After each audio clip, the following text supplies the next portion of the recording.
Está con nosotros Jorge Bortolossi, es el subsecretario de Asuntos Penitenciarios de la provincia. Bienvenido, Jorge, ¿cómo va? Pero muy bien, muchas gracias por la invitación. Gracias por venir. No, por favor. ¿Cómo retomás a una gestión que... ¿Te imaginabas que ibas a volver a ocupar un cargo relevante en el servicio penitenciario en algún momento de tu vida? ¿O dijiste, bueno, cuando se terminó, ya está? Sí, por supuesto, porque uno también, no es que tenga la vida resuelta, pero yo tengo una vida organizada. Por lo tanto, si bien uno es apasionado de la política, desde muy temprana edad, el ocupar una función pública no siempre va de la mano con la política y no fue particularmente mi vocación permanente. Pero de todos modos, a tu respuesta, no pensaba regresar en ningún momento. ¿Y cómo fue ese llamado? ¿Quién te llamó? Concretamente el ministro Zuckerman. Había hecho unas consultas previas y bueno, un poco lo que respondía los otros días en un reportaje, es decir, vivo en Coronda, de todos estos últimos 12, 13 años, clientes, amigos, vecinos permanentemente contaban situaciones, informaban, comentaban, sorprendían algunas ciertas actitudes, momentos, movimientos, y bueno, uno es muy sensible a todo esto, como lo es toda la población, a la problemática carcelaria o penitenciaria, y bueno, evidentemente uno tenía ya en ese aspecto no me sorprendió, en definitiva, porque siempre uno u otro me consultaba, me preguntaba, o intercambiábamos ideas con los colegas, entonces evidentemente esa cuestión, exactamente, por lo tanto me pareció que, bueno, no viene mal un desafío después de muchos años. Me pasó lo mismo con la cooperativa de agua potable, que había estado ya 20 años que tuve que volver, casualmente hoy decía, bueno, cumplí mi ciclo del 13 hasta ahora, pero en este caso tiene otra trascendencia. Y evidentemente me pareció correcto hacer una apuesta y poner al servicio del esquema, de la política, del gobernador Perotti, la experiencia y bueno, el saber hacer. Que bueno, hasta ahora vamos a ver si esto es así. ¿Con qué servicio penitenciario te encontraste a comparación del que dejaste oficialmente, por lo menos? Totalmente, a mi juicio, por la magnitud, 7.000 internos contra 2.000. 2.000 empleados contra 3.700 y piquito que tenemos hoy. Con el fenómeno de la narcocriminalidad que antes no existía, había personas que estaban en el negocio narco, pero no como banda, como tenemos hoy.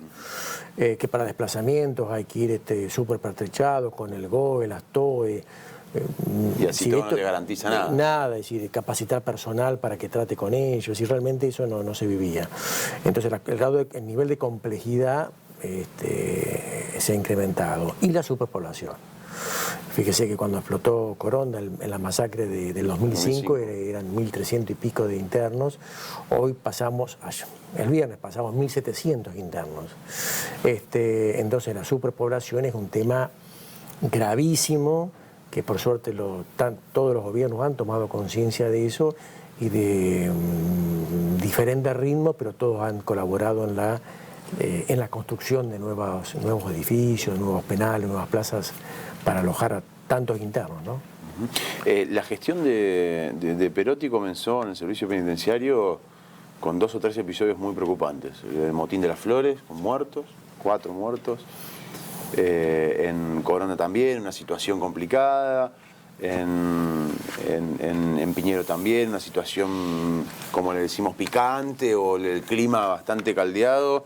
¿Seguiste esos eventos en aquel momento y cómo está hoy la situación? Absolutamente. Después de esos eventos hay que reconocer que, más allá de todo un tema que tiene que ver puertas adentro, ¿no es cierto?, de la parte administrativa, etcétera, etcétera, se atravesó todo el COVID con muchos empleados que no concurrían, otros que soportaban el peso de su propia actuación, más la de hacer frente a la faltante de personal. Podemos decir y reconocer no solamente al personal que concurrió a trabajar, sino también a los internos que se bancaron 10 meses sin visitas. Y claro que lo fui siguiendo porque todos, imagínate que son todos conocidos, amigos, y además generalmente yo analizo los hechos más por allí alguno dice las personas, los hechos, es decir, cómo se sucedieron y cómo se puede evitar. No fue lo mismo lo que ocurrió en Piñero que lo que ocurrió en Coronda, y hay una gran distancia con Las Flores. Entonces la capacidad de respuesta que tiene el Estado ante episodios similares fue diferente. Tiene que ver con la preparación del empleado, tiene que tener con información previa que tenía el equipo de conducción de cada unidad. Es decir, yo creo que tiene mucho que ver con eso, con la formación, con la preparación y con la preparación para anticiparse a lo que puede ocurrir, que en la gestión del 2007 trabajamos mucho con información que a veces nos proveen los propios internos para tratar de y aportar a la paz, a la tranquilidad, a la contención del penal. Entonces en ese aspecto lo veo que está mucho más contenido en el día a día, en gran medida hay una gran tarea del penitenciario y una gran tarea de las iglesias, en particular las evangelistas. Pastoral Penitenciaria está ahora volviendo un poco a las cárceles, pero por diferentes cuestiones no estaban yendo, pero los pastores han trabajado muy bien y nos han hecho un aporte tremendo y lo seguirán haciendo, ¿no? Ante esto el Estado tiene que dar una respuesta que es nuevas plazas. Entonces, bueno, si va todo bien, el viernes ya estamos llevando personal e internos a Santa Felicia, 45, 50, que eso va a ayudar mucho. Y espero que para el mes de fin de abril, principio de mayo, se pueda habilitar la cárcel de la nueva unidad 3 de Rosario con 330 plazas. Así que bueno, eso es lo inmediato. La semana pasada, Jorge, hablaba con usted en otro ámbito y usaba la metáfora de la manta corta para referirse a esta negociación permanente con el Ministerio de Seguridad respecto al detenido en comisarías y al cupo que hay, que está colapsado en la cárcel o en las cárceles. Esta es una instancia en la que uno dice no puede haber fisuras, no puede haber, digamos, politiquería, no puede haber egoísmo, porque depende mucho del pulso y la muñeca política de los funcionarios encontrar condiciones para alojar a los detenidos. Bueno, de hecho, estábamos hablando la seccional de Santo Tomé, la seccional subsegunda de Santa Fe, que tienen multiplicado por, no sé, 2 o 3 veces la cantidad de detenidos posibles. ¿Esto se soluciona con más cupos y con más celdas en los penales y cárceles nuevas?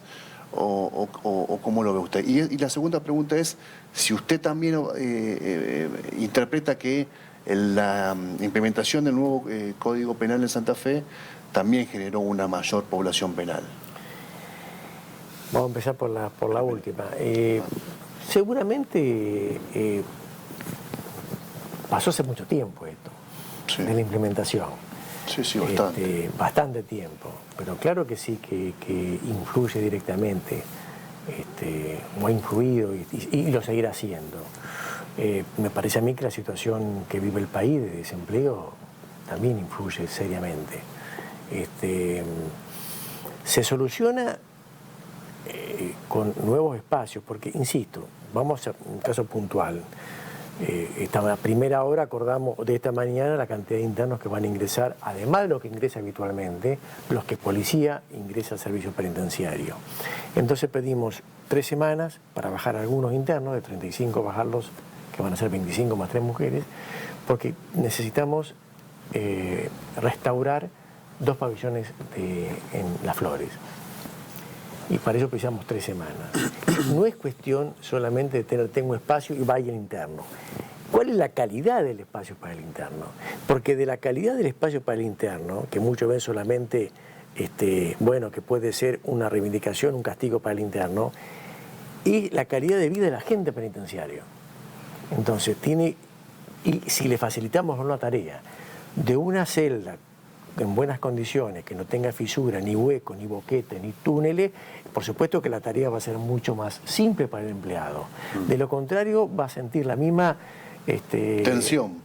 tensión porque se la transmite el interno a él. Es como tener interno y no tener medicamentos y atención médica, odontológica, farmacológica, etc. Entonces, por eso uno pretende y trabaja para que el lugar de detención de los internos sean lo más adecuados y dignos posibles. Entonces, en ese conocimiento, en esa inteligencia, debemos hacerlo en este momento, todo al mismo instante, como nos tocó en el 2007, cuando tuvimos que darle mayor seguridad a las celdas. Entonces, mientras restauramos, recibimos internos, y los curamos, los sanamos, los atendemos, y ahora el miércoles empiezan las clases. Es decir, no es la posición ideal, hago la casa, después le pongo los muebles, después la habito. Acá es todo el mismo momento, por eso precisamos de verdaderos equipos de trabajo que estaban muchos de ellos acostumbrados a trabajar en el Estado solamente a la mañana, y ahora, bueno, desdoblamos. ¿Para qué? Desde la parte médico, la farmacia, hasta maestranza, los albañiles, etcétera, están trabajando de las 7 de la mañana y otro turno lo hará hasta las 7 de la tarde.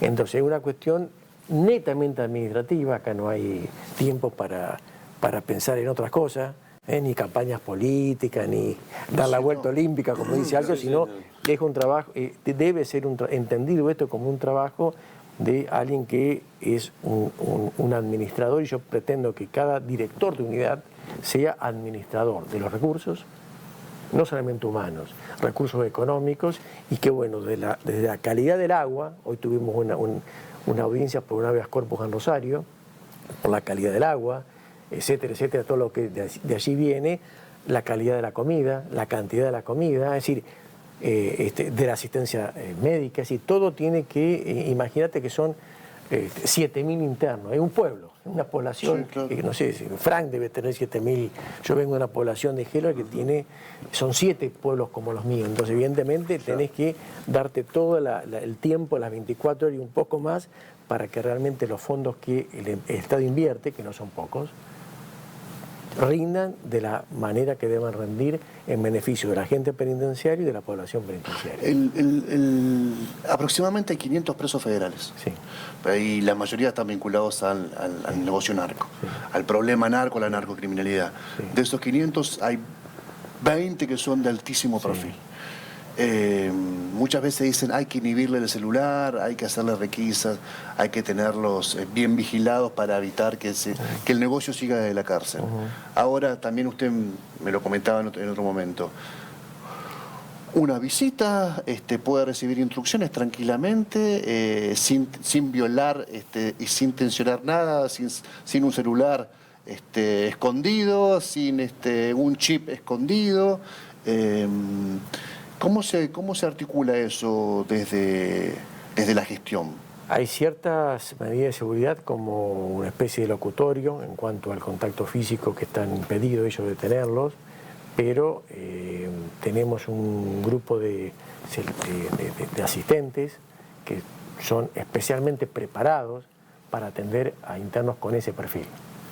Aquellas personas que soportan, por ejemplo, un ofrecimiento económico o una amenaza. Es decir, por eso tienen que ser personas que estén entrenados y que consolidados, con una gran autoestima, sabiendo la tarea que están realizando. Es una función que no será para siempre, porque evidentemente uno también hace un seguimiento de ese personal y una capacitación permanente, y cuando uno ve que puede flaquear, porque el nivel de presión no tiene límites, evidentemente hay que sacarlo y volver a colocar otro. Ese es el problema que también, junto con, decía recién, superpoblación, tiene este actual servicio penitenciario. La narcocriminalidad, su capacidad tremenda económica, su violencia, y entendemos nosotros, y así le hicimos conocer a la Justicia Federal, una vez condenados, deben ser trasladados a cárceles federales. Es un pedido histórico ese. Es histórico. Desde que comenzó el problema se pide, y la situación sigue siendo... Hoy llevamos tres al penal, se recibió 3 del penal de la colonia penal de Roque Sempeña, Chaco. La semana pasada fueron 4 a Resistencia y 8 a Santa Rosa de la Pampa. Y bueno, comenzó a moverse nuevamente la rueda, teniendo en cuenta que todo el mundo es reticente a recibir internos, y conciliar también con el nuevo protocolo que tiene el Servicio Penitenciario Federal, en cuanto a las exigencias que coloca para el traslado de los internos, basada en una resolución de la Corte Interamericana de Derechos Humanos. Y bueno, por allí tenemos leyes que son tremendas, son modernas, son adecuadas, son superhumanas, que hay que valorarlas como tal, pero por allí el tener superpoblación también es un trato inhumano que debemos nosotros como provincia, bueno, rica del primer mundo, tenemos que tener, y que quiere serlo y sostenerlo, tenemos que también ser muy, muy respetuosos de la dignidad humana y valorarla con acciones, y sostenerla con acciones permanentes, positivas, ¿no? ¿Cuál es el número de la sobrepoblación que hoy tenemos? Cambia todos los días, pero estamos en más 1.100 internos, prácticamente una unidad, o 3 módulos, si usted quiere, ¿no es cierto? El módulo que se va a inaugurar ahora va a ser de 330 internos.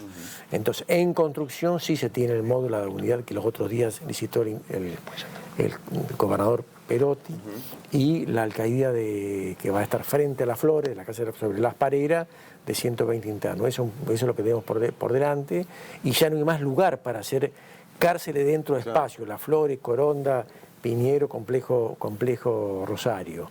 Habría que buscar, es una cuestión también obviamente de política criminal también, teníamos que ir buscando, y de un plan de construcción, otros lugares para no solamente pensar en la cárcel federal de Coronda, ¿no es cierto? Que, bueno, como fue concebida, era para la región centro, ¿no? Claro. Córdoba, Santa Fe y Entre Ríos. Pero evidentemente va a ser un tremendo pulmón para toda la región. Yo tengo una muy breve. La última, dale. Jorge, una pregunta que tiene que ver con los recursos. Usted decía recién que no son pocos los recursos del Estado. Primero, ¿hay posibilidad de una emergencia en materia penitenciaria, de trabajar esto, digamos, desde la política, incluso con la legislatura? Y segundo, ¿hay una emergencia en seguridad, dentro del Ministerio de Seguridad? ¿Burocráticamente afectó en algo que el servicio penitenciario haya salido de esa órbita en esta gestión? Yo no viví ese momento, pero sí, la afectó. Claro que la afectó. Hay expedientes que quedaron a mitad de camino. Al servicio penitenciario le quitaron 21 empleados. En total tenemos 58, 59 prestados, una cosa insólita. Y evidentemente la emergencia favorece en cuanto al régimen de contratación del Ministerio de la Seguridad, en cuanto a que reduce los plazos. Y imagínese que si usted, el delegado de cada pabellón, le está pidiendo colchones, claro, porque si no dice no recibimos más internos, pero no porque se antoja tener un colchón, porque necesita un colchón, claro, es necesario. Imagínese, un día dormimos mal, la bancamos, pero saber que tenés que estar todos los días durante varios años durmiendo en un trapito, cambia la cosa. Entonces, evidentemente, muchas cuestiones agilizaría la gestión. Pero bueno, yo me inicié en el IAPIP, en el Ministerio de Gobierno. Era concebido, el doctor Rosúa, Gianecki, Baltusi, concebido Carranza dentro del Ministerio de Gobierno, Justicia y Culto en aquella época.